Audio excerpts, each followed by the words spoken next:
List ഉണ്ട്. Okay, big list എന്ന് വെച്ച് കഴിഞ്ഞാൽ നമ്മളെപ്പോഴും വിചാരിക്കും ഞാൻ പഠിക്കുന്നത് കറക്റ്റാണ്, ഇതിങ്ങനെ ചെയ്യണമെന്ന് പലരും പല ടിപ്സും പറയും. പക്ഷെ എന്നെ സംബന്ധിച്ചിടത്തോളം പറയുകയാണെങ്കിൽ ചില കാര്യങ്ങൾ നമ്മൾ ചെയ്യാതിരുന്നാൽ നമ്മുടെ ചിലപ്പോൾ ജേർണി ഈ പഠിക്കുന്ന കാര്യങ്ങൾ കുറച്ച് ഈസി ആയിട്ട് പഠിക്കാൻ പറ്റും. ഫസ്റ്റ് വൺ, ഒരു ടൈം ഫ്രെയിം ഫിക്സ് ചെയ്യേണ്ട. ഇപ്പോൾ പഠിക്കാൻ തുടങ്ങുന്നല്ലേ ഉള്ളൂ, ഇന്ന ദിവസം ഞാൻ ഇത്രയും പഠിക്കണം എന്നുള്ള ടൈം ഫ്രെയിം വേണ്ട. അത് ചിലപ്പോൾ പ്രഷർ കൂട്ടും. പിന്നെ വാട്ടെ, എനിക്ക് ഇത്ര ദിവസം ചെയ്യാനൊന്നും പറ്റിയില്ല, എനിക്കൊന്നും മാറിയില്ല, ആ ഒരു ഡിസ്കറേജ്മെന്റ് വരും. അതുകൊണ്ട് ഇപ്പോൾ to start your journey don't fix a timeline. Okay, and ഇനി ഒന്ന് വന്നിട്ട് നിറയെ പേരുടെ വീഡിയോസ് ഞാൻ കണ്ടിട്ടുണ്ട്. എല്ലാവരും പറയും കണ്ണാടി നോക്കി ഇംഗ്ലീഷ് സംസാരിച്ച് പഠിക്കണം, സ്റ്റേജ് ഫിയർ അവോയ്ഡ് ചെയ്യാനാണ്, പ്രൊനൗൺസിയേഷൻ മാച്ച് ചെയ്യാനാണെന്നൊക്കെ. പക്ഷെ എൻ്റെ അടുത്ത് ചോദിക്കുകയാണെങ്കിൽ, ഒരു പെൺകുട്ടിയായിട്ട് പറയുകയാണെങ്കിൽ, എനിക്ക് കണ്ണാടി നോക്കി കഴിഞ്ഞാൽ ഫസ്റ്റ് എനിക്ക് തോന്നുന്നു എൻ്റെ മുഖം എങ്ങനെയുണ്ട്, ഇവിടെ പിമ്പിൾ ഉണ്ടോ, എൻ്റെ കണ്ണെന്താ ഇങ്ങനെ, എൻ്റെ പുരികം കറക്റ്റാണോ, അങ്ങനെയുള്ള കോൺസെൻട്രേഷൻ എനിക്ക് അങ്ങോട്ട് പോകും. അപ്പോൾ ഞാൻ ചിലപ്പോൾ എൻ്റെ മൗത്ത് മൂവ്മെൻറ്റ് ആയിരിക്കില്ല നോക്കാം. അപ്പോൾ ഇംഗ്ലീഷ് പഠിക്കുമ്പോൾ മോസ്റ്റ് ഇമ്പോർട്ടൻറ്റ് ഫാക്ടർ എന്ന് വെച്ച് കഴിഞ്ഞാൽ നമ്മുടെ സ്റ്റൈലാണ്, നമ്മുടെ words, how we pronounce it, right, that makes a difference. So ഇപ്പോൾ ഞാൻ ഒരു വാക്ക് പറയുമ്പോൾ അത് കറക്റ്റായിട്ട് പറയുന്നുണ്ടോ ഇല്ല എന്നുള്ളത് ഭയങ്കര ഇമ്പോർട്ടൻ്റ് ആണ്. ഇപ്പോൾ മലയാളികൾക്ക് ഇപ്പോൾ ഷാ എന്നുള്ളൊരു ലെറ്റർ ഉണ്ട്, അത് ഇംഗ്ലീഷിലില്ല. അത് ഒരേ ഒരു ലെറ്റർ ഉള്ളൂ, എസ് അല്ലെങ്കിൽ സി. ഈ രണ്ട് വാക്കുകളാണ് ഷാ എന്നുള്ള പ്രൊനൗൺസിയേഷൻ നമുക്ക് തരും. ഇപ്പോൾ ലെറ്റ്സ് സേ ദോശ. അപ്പം നമ്മൾ മലയാളീസ് ദോശ എന്ന് പറയുമ്പോൾ ആ ഷാ കിട്ടിയില്ലെങ്കിൽ നമുക്കൊരു സുഖം കിട്ടില്ല. ഇപ്പോൾ ആരെങ്കിലും ദോശ എന്ന് പറഞ്ഞാൽ നമ്മൾ ചിരിക്കുക, ഈ ഇവൻ പല്ല് വെച്ചില്ലെന്ന് തോന്നുന്നു അല്ലേ. അപ്പോൾ ഇംഗ്ലീഷ് അങ്ങനെയാണ് പറയുക, കാരണം അവർക്ക് അങ്ങനെ ഒരു വാക്കില്ല, പിന്നെ അങ്ങനെ ഒരു ലെറ്റർ ഇല്ല.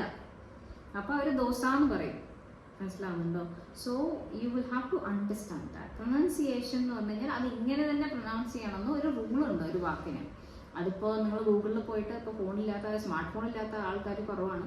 അപ്പോൾ നിങ്ങളിപ്പം ഗൂഗിളിൽ പോയിട്ട് ഒരു വാക്ക് ടൈപ്പ് ചെയ്ത് കഴിഞ്ഞാൽ അതിൻ്റെ താഴത്ത് തന്നെ അതിൻ്റെ മീനിങ്ങും ഒരു സ്പീക്കറിൻ്റെ സിമ്പിളുള്ള ഒരു ഐക്കൺ ഉണ്ടാവും. അപ്പോൾ അത് നിങ്ങൾ തട്ടി കഴിഞ്ഞാൽ അത് നിങ്ങൾക്കായിട്ട് പറഞ്ഞു തരാം ആ വാക്ക് എങ്ങനെ പ്രൊനൗൺസ് ചെയ്യേണ്ടതെന്ന്.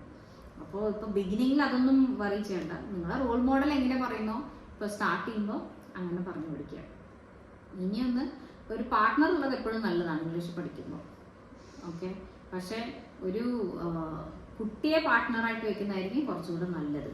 കാരണം അവർക്കും നമ്മൾ പറഞ്ഞു കൊടുക്കുന്നത് ഈസി ആയിട്ട് മനസ്സിലാവും. അവരുടെ കൂടെ പഠിക്കുമ്പോൾ നമ്മളും ഈസി ആയിട്ട് പഠിക്കും. അപ്പോൾ അതിനാണ് ഇപ്പോൾ നമ്മൾ ഫ്രണ്ട്ഷിനോട് കൊണ്ടുവന്ന് കേട്ടോ, എല്ലാവരും ഈസി ആയിട്ട് പഠിക്കട്ടെ എന്ന് കരുതിയിട്ട്. കാരണം ഞാൻ മാത്രം സംസാരിക്കുമ്പോൾ ചിലപ്പോൾ ആ പ്രോസസ്സ് കുറച്ച് ഡിഫിക്കൽട്ടായിരിക്കും. അപ്പോൾ ഇവള് ചോദിക്കുന്ന ചോദ്യം ഇൻ്റർവ്യൂവിൽ അവളുടെ ഏജിന് ആ പഠിപ്പിന് ആവശ്യമുള്ള കാര്യങ്ങളാണ് അവൾ എനിക്ക് ചോദിക്കുന്നത്. ഇപ്പോൾ അവൾ ഭയങ്കര ഫ്ലുവൻ്റ് ആയിട്ട് സംസാരിക്കുന്നൊന്നുമില്ല. സോ വി ആർ എക്സ്പെക്ടിങ് അവൾ ഈ ജേർണിയിൽ നമ്മുടെ കൂടെ തന്നെ വന്ന് നിങ്ങളെപ്പോലെ പഠിച്ച് സംസാരിക്കുന്നത് നമുക്ക് ഡെഫിനറ്റ്ലി നമുക്കത് കാണാം. പിന്നെ നമ്മൾ കറക്റ്റായിട്ടാണോ സംസാരിക്കാന്ന് അറിയാനുള്ളതിന് പറയാം, ഒരാളുടെ അടുത്ത് ഇവാലുവേറ്റ് ചെയ്യാൻ പറയണ്ട. ഇപ്പം ഞാൻ കറക്റ്റായിട്ടാണോ പറയുന്നതെന്ന് ആ ഒരു ടെൻഷൻ വേണ്ട. കാരണം നമ്മളിപ്പോൾ പഠിച്ചു വരുന്നുള്ളൂ. അപ്പോൾ പഠിച്ചു വരുമ്പോൾ ഇപ്പോൾ നമ്മുടെ ഓപ്പോസിറ്റിൽ ആൾക്ക് ഇതൊക്കെ നോളജ് ഉള്ള ആളാണെങ്കിൽ കറക്റ്റ് ചെയ്യാൻ പറയുന്നതിൽ കാര്യമുണ്ട്.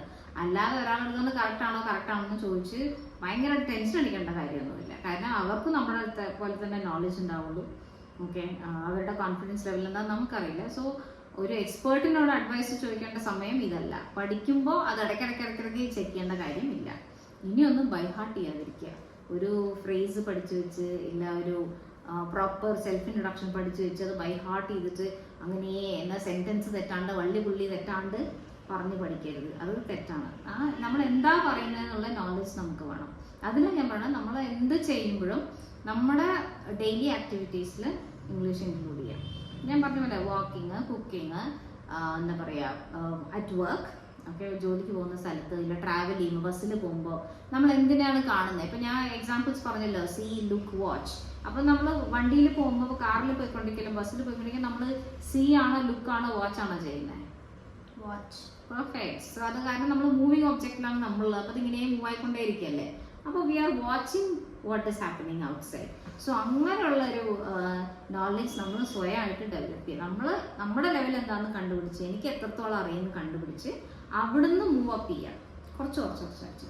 പിന്നെ എപ്പോഴെങ്കിലും ബോറടിക്കണോ, ഇപ്പോൾ നിങ്ങളൊരു ആക്ടിവിറ്റി ഡെയിലി പ്ലാൻ ചെയ്തു, let's say reading news paper, ഒരു 2 പാരഗ്രാഫ് ഡെയിലി പഠിക്കണം, ചുമ്മാ ഒന്ന് വായിക്കാമെന്ന് കരുതി പ്ലാൻ ചെയ്തു എന്ന് വയ്ക്കാം. അപ്പോൾ ഒരു ആക്ടിവിറ്റീസ് ഞാൻ നിറയെ പറയും, എന്നാലും ഇതൊരു ആക്ടിവിറ്റി ആയിട്ട് ഞാൻ പറയണം. ഇപ്പോൾ ഒരു ആക്ടിവിറ്റി നിങ്ങൾക്കൊരു പാരഗ്രാഫ് പഠിക്കണം. ഇപ്പോൾ അതിൽ ഒരു 2-3 ലൈൻ പഠിച്ചു, ഒരു 4ാമത്തെ 5ാമത്തെ ലൈൻ ആയപ്പോഴേക്കും അയ്യോ എനിക്ക് പറ്റുന്നില്ല, എനിക്ക് അവിടെ എന്തോ പോലെ ഉണ്ട്, എനിക്ക് ബോറടിക്കണോ, എനിക്ക് ശരിയാവണില്ല, എനിക്ക് കോൺസെൻട്രേറ്റ് ചെയ്യാൻ പറ്റുന്നില്ല എന്നുണ്ടെങ്കിൽ നമുക്ക് ക്ലോസ് ചെയ്യാം, അവിടെ ടൈം വേസ്റ്റ് ആക്കണ്ട. ഓക്കെ, സോ നമുക്ക് ബോറടിക്കാതെ ഇരുന്ന് പഠിക്കാനാണ് ഞാൻ പറഞ്ഞുകൊണ്ടിരിക്കുന്നത്. ആ ഒരു ഇൻട്രസ്റ്റ് വരാതെ നിങ്ങളൊരു പഠിക്കുന്ന കാര്യത്തിൽ തലയിടാതിരിക്കുക. നമുക്ക് എപ്പോൾ സൗകര്യപ്പെടുമോ, എപ്പോൾ കോൺസെൻട്രേറ്റ് ചെയ്ത് നമുക്കൊരു കാര്യം ചെയ്യാൻ പറ്റും അപ്പോൾ ചെയ്യാം. എപ്പോഴും ഒരേ ഒരു തോട്ട് പ്രോസസ്സ് വേണം. എന്താ, ഞാൻ അവരെ പോലെ ഇംഗ്ലീഷ് സംസാരിക്കുന്ന ഒരു ദിവസം വരും, അന്ന് ഞാൻ ഇങ്ങനെ സംസാരിക്കണം എന്ന് നിങ്ങളെ ഇമാജിൻ ചെയ്തുകൊണ്ടേയിരിക്കണം. ഇടയ്ക്കിടയ്ക്ക് ആ ഒരു സ്പീച്ച് കൊടുക്കുന്ന പോലെ, ഒരു ഇൻ്റർവ്യൂ കൊടുക്കുന്ന പോലെ ഇമാജിൻ ചെയ്ത് വെക്കുക. എന്നെ ഇപ്പോൾ ആരെങ്കിലും ഇൻ്റർവ്യൂവിന് വിളിച്ചു കഴിഞ്ഞാൽ ഞാൻ ഇങ്ങനെ ഇംഗ്ലീഷ് സംസാരിക്കും എന്ന് പറഞ്ഞിട്ടുള്ള ഒരു തോട്ട് പ്രോസസ്സ് നിങ്ങളുടെ ഉള്ളിൽ ഡെവലപ്പ് ചെയ്ത് കഴിഞ്ഞാൽ നമുക്ക് ആ ലെവലിലൊക്കെ എത്താൻ പറ്റുള്ളൂ. അല്ലാണ്ട് ഇപ്പം ഞാൻ ഒരു 2 സെൻറ്റൻസ് പഠിച്ചു ഇതുപോലെ എനിക്കിപ്പം ഇത്രയും മതി എന്നൊക്കെ വിചാരിക്കുന്ന തോട്ട് പ്രോസസ്സ് ആണെങ്കിൽ നമ്മൾ ഇംപ്രൂവ് ചെയ്യില്ല. മനസ്സിലായോ? സോ ഞങ്ങളുടെ കോൺവെർസേഷൻ ഇഷ്ടമായാൽ, ഞങ്ങളുടെ ടിപ്സ് നിങ്ങൾക്ക് ഇഷ്ടമായാൽ ലൈക്ക് ചെയ്യുക, ഷെയർ ചെയ്യുക, സബ്സ്ക്രൈബ് ചെയ്യുക. So thank you so much. Wishing you all A great day. Thank you.